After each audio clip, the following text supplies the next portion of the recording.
free at last. That's it right there. The time has come. I want to welcome all of our live streamers. Hola. How are we? So grateful and thankful to be here also to each and every one of you, because being up here for me is such an honor and a privilege and so filled with gratitude, because I love the message of unity. I love the unity principles. I love the unity church. I love the music. And I love the unconditional love and support that it takes to create what we're experiencing right now. Can you feel the love?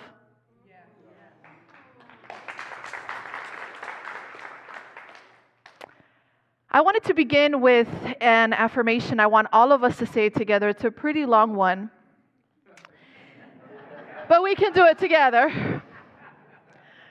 I am inherently worthy of release and freedom. I have always been deserving of peace, and gratitude is my birthright. It's natural for me to feel abundant, to be loved, and experience joy. There is no burden too great that I cannot let go of. I'm here to realize my power, guided by love and strengthened by epic gratitude. Woo! Yes. Let's take that in this morning. You know, Charles Fillmore and Meryl Fillmore were all about speaking the truth. This is something I wrote literally on my desk for all of you last week. And it's basically the truth about you. And the question is are you ready for that epic gratitude? Are you worthy? Are you feeling worthy? Are you ready to experience a freedom beyond measure? And that's what we're going to be talking about today with release and gratitude, the keys to inner freedom.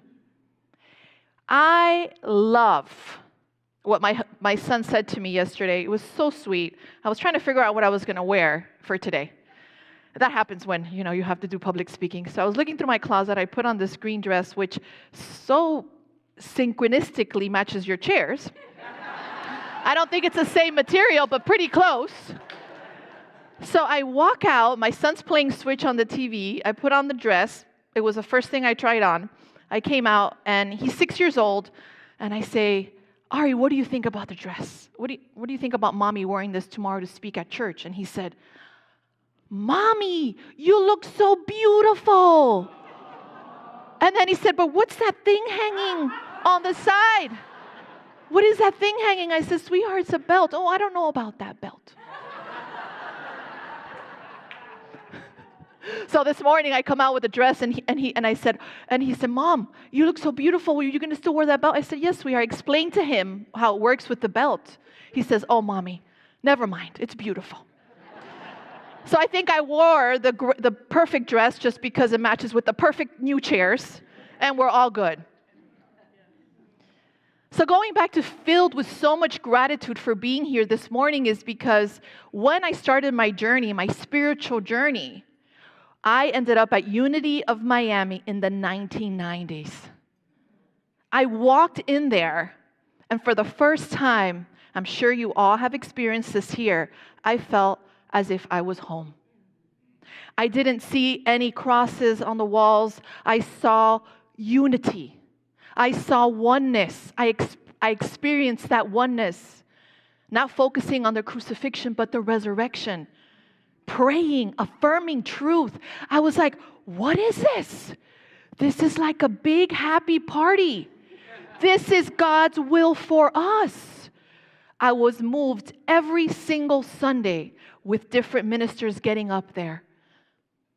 And I would sit there and I would cry, or I would laugh, and I would remember what they would say throughout the week. The ministry there and going to that Unity Church for over 6 years changed my life. So I know what it is to be up here sharing a message with you today, and I don't take it lightly. It means a lot to me because I know what a message and a powerful message here can do for you. I would never imagine that, telling you a little bit about me, I would eventually start studying A Course in Miracles. I would then become an actor, model. I was actually the first Latin woman boxing announcer, believe it or not. In the red corner, weighing 125 pounds, because they're skinny, 25 pounds, from Mochis, Mexico, Humberto Soto. That was my job. And I was on a spiritual path, and unity brought so much joy. The teachings helped me to remember my truth, to help me with my insecurities, my anxiety. I didn't feel worthy of my job. I didn't feel worthy of what I was doing. I was riddled with fear. But the unity principles and the Course in Miracles helped me throughout my life of becoming a woman, to starting to feel worthy, to stop looking for love outside of myself, and it gave me so much more. Little did I know that in 2009, my first marriage would end in divorce. And little by little, I would start to get away from doing the acting and performing, and I will come into ministry. So I decided to go to ministerial school to get my healing on. I went to Pathways of Light, and I got my healing. I started to wake up, and I got offered. I then moved to California, Los Angeles, lived there for 15 years. I was offered in 2012 to be the minister there at Unity of Burbank and be guest speaker. I would then serve and start their Spanish service. The whole thing was so incredible to be here, because from coming from a background of entertainment to serving God and to stand here and be able to share this message with each and every one of you is everything. And it took a lot of release and be able to have a lot of gratitude. What did I need to release? I needed to release that I needed to be an actor and TV host for the rest of my life. I needed to release that this was going to be a new journey for me. And to be able to release and understand that I am worthy to be able to be here and to be able to share a message of truth. But you all also have that opportunity today in your life to feel that release, to feel that gratitude. I want you today to make a commitment to that freedom and to that release, because, as I said earlier, the time has come. So my question is, what are you still hanging on to? What have you still not been willing to release yet? There's no issues here with manipulation and control, right? No, you don't do that. I know you laugh because it's what we do. Stop it. Right? Just that doesn't get us anywhere. But it's good, it's a journey, right? So how we get to this freedom, this epic freedom, the keys to this freedom is release and control. And today I'm going to speak to you about what is true gratitude. And the gratitude that we know is the gratitude of gratitude. I'm grateful to be here. I'm grateful you're here. I'm grateful to the musicians. That's a form of gratitude. But we're going to even go deeper with what is true gratitude. And there's something that Byron Katie says. Gratitude is what we are without our story. Things that make you go, right? Gratitude is what you are without your story. That is so powerful. Because you are grateful, you become truly grateful when you let go of the thought systems and the beliefs of the ego, the limiting mind, the fearful mind. When you let that go, you are in gratitude. You are in your true nature. The thoughts is everything. When we have our thoughts aligned to truth and to love, we are in gratitude. Charles Fillmore says, "My mind is stayed on thee, and I rest in thy peace and power." So what this is teaching us is that everything is in the mind. But the thoughts aren't the problem, my friends. Is your interpretation of them. It's the grievances, is what you make them mean. Thoughts will be thoughts. I don't know if you've noticed, but you are being thought. Don't you wake up in the morning, you're like, oh, I have to brush my teeth, or I need to go to the refrigerator, or I'm hungry. Have you noticed you're being thought? When thoughts arise, what we do is, when we get into the limited thought system, we begin to make them mean something, such as, I'm not enough, or you're at the doctor's office and you get a diagnosis, or you're told some bad news, and you make it mean something. You give it a narrative. And then you forget who you are, but just for a minute. But you get to choose your experience. That's the powerful part about true gratitude, is that when you choose your experience, you say, I will listen to this diagnosis from the doctor from love, and I will see it differently. Why?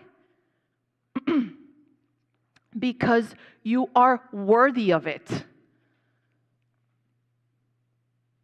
This is not just a doctor's office thing. This is any limiting thoughts or anything in your life that is bringing you down.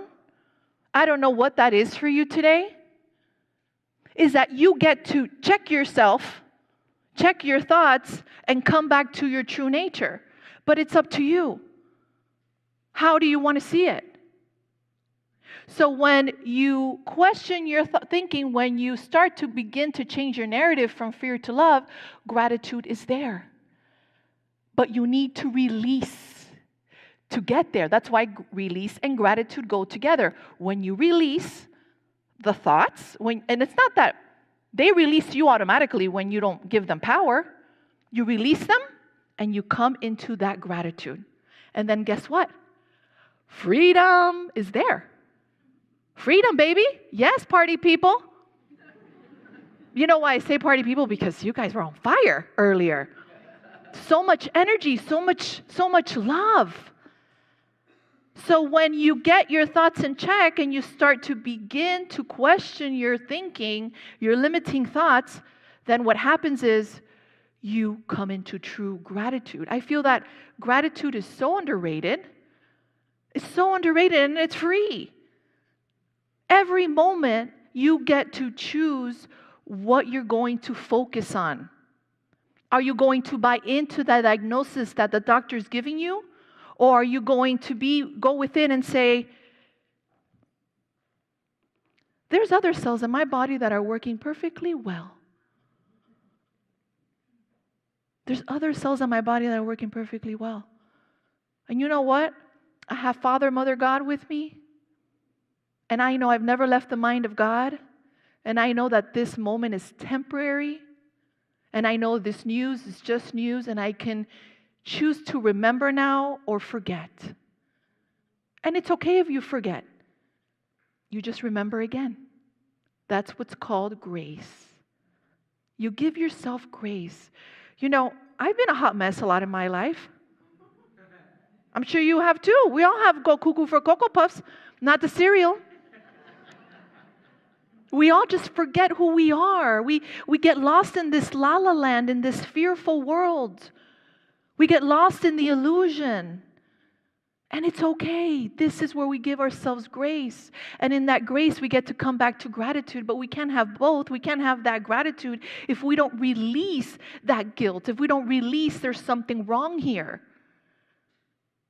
I'm using the example back to the doctor. It's like the reason you suffer because of the diagnosis is that you wish it will be different than what it is. And how do we know that the diagnosis is supposed to be the way it is? It's because, hello, it is. I mean, come on. It can't get any more obvious.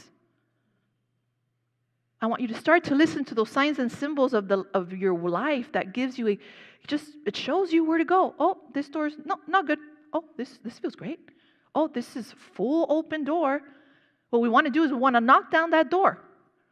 And we want to play God. We think we know better. We don't want to trust. No, absolutely not. We come here to church, kumbaya all day long, and then we go home. We want to control, manipulate, and not trust, and play God.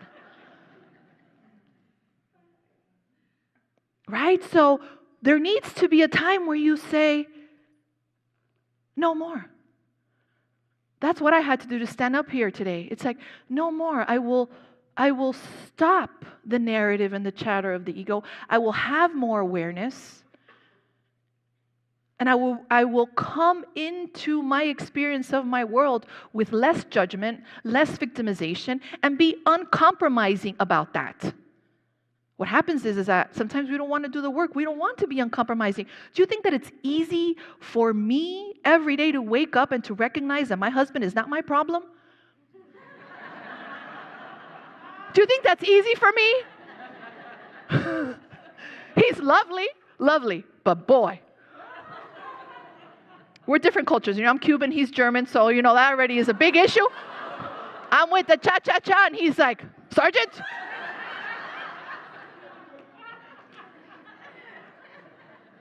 But you know what? You laugh, but I was thinking yesterday, what I'm so grateful for and what do I feel success is the biggest success in my life right now is the realization that the problem isn't outside of me. That is power. That is power. The problem is never outside, dear friends. Even though it appears, I get it. It appears so real, and I meet you there. I know what that's like to really believe that something is real. It feels tangible. It hurts. You feel it in your heart. You feel it in your body. You get sad. I understand what that is. I've been there. And that's okay. It's part of the human experience. It's part of this world. We got to meet ourselves there in grace and in love. And if you want to live the freedom that you're so worthy of, you need to start to get really good at taking responsibility for your life and how you perceive it. That is a must. I mean, if you don't want to, that's okay. You could suffer. That's fine. It's okay. We'll hold you there until you're ready. And then we'll say, are you ready to get on the happy train now? Let's do this together. Choo-choo. Right? It's like, come on.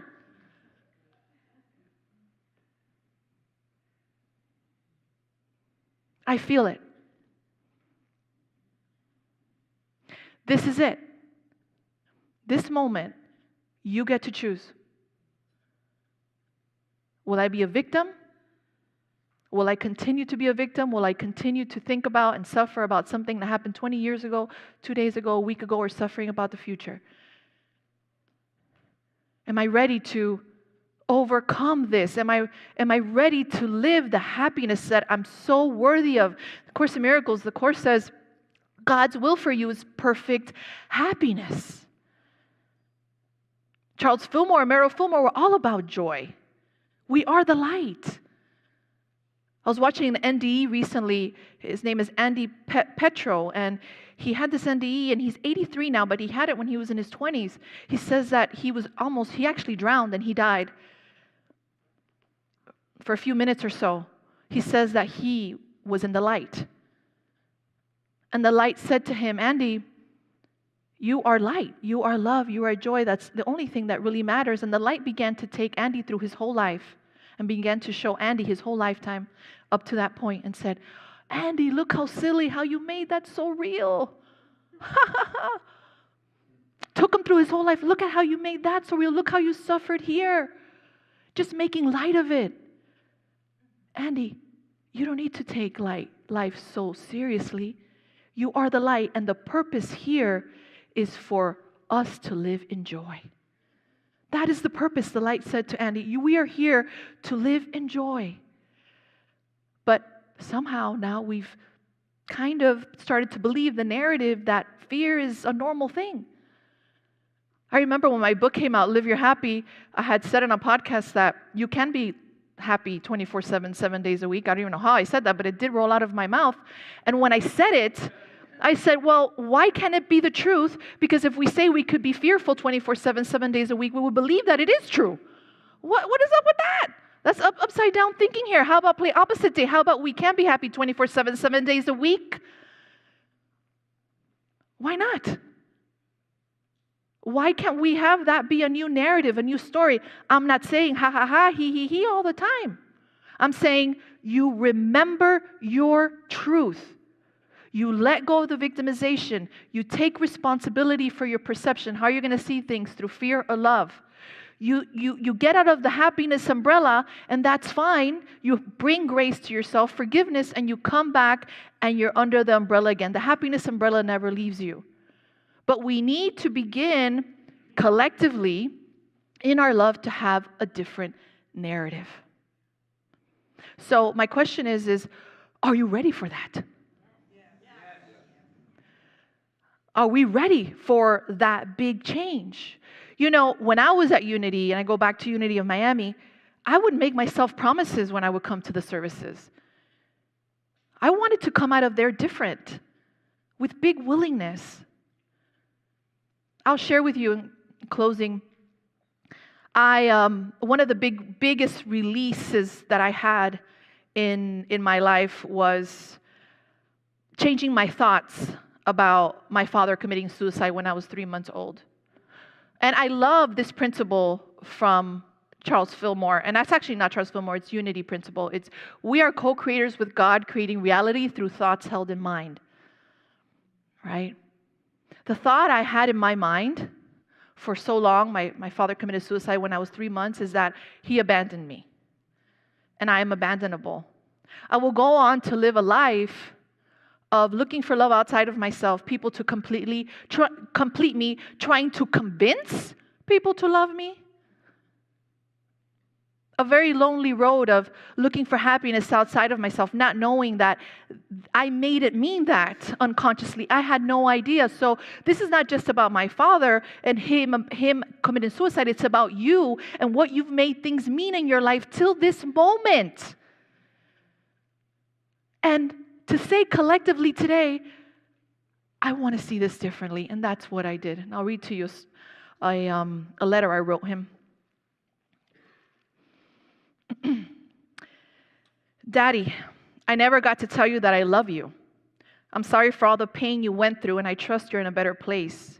You are my prince, my guardian angel, because in truth, I know you never left me and never will. We are one, you see, and you are an amazing spirit who has been a great teacher to me in my life.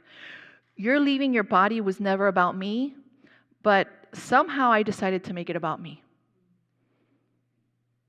I've carried this burden for so long. Whatever I have unconsciously made it mean till now, it's not true. And I'm ready to let go of the cross. I am willing to forgive you, Dad.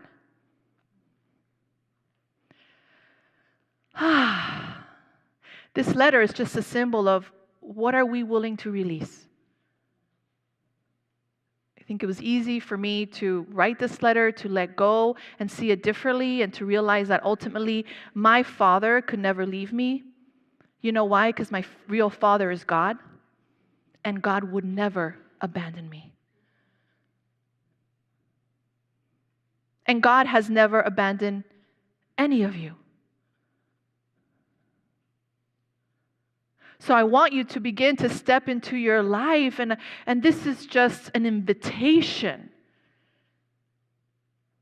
to say, I will walk into my life with more responsibility, with more release, uncompromising release, forgiveness, non-judgment, even if you don't want to.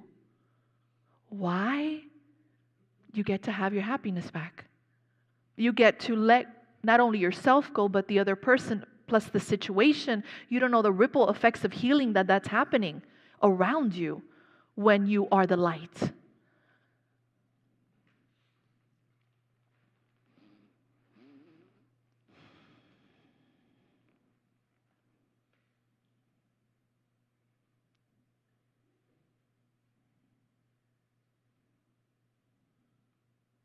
No words are needed.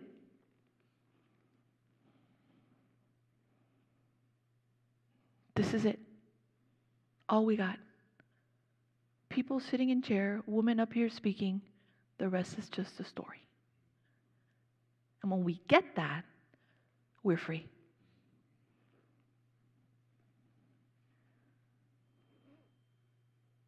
So the question is, are you ready?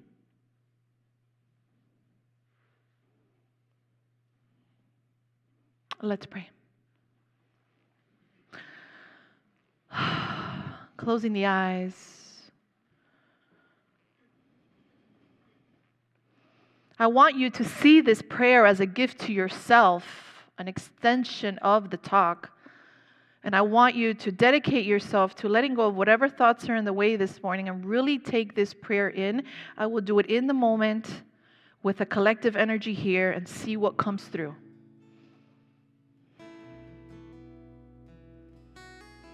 As we say, Father, Mother God, thank you so much for the gratitude and release I feel now.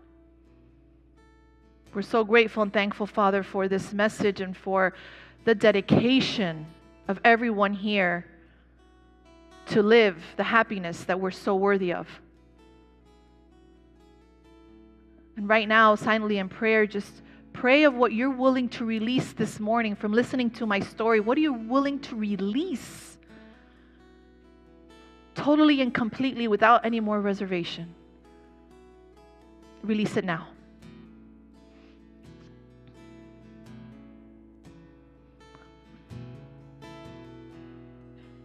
There's nothing worth more than will ever come close. Nothing can compare. You're our living hope. In your presence, Lord.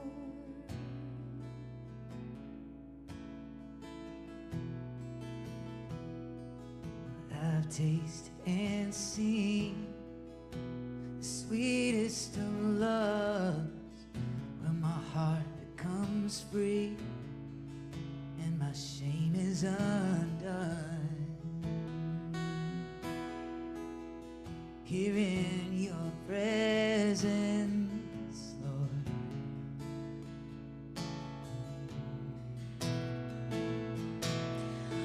Holy Spirit, you are welcome. I invite everyone to get up. Come flood this place and fill the atmosphere. Your glory, God, is what our hearts long for.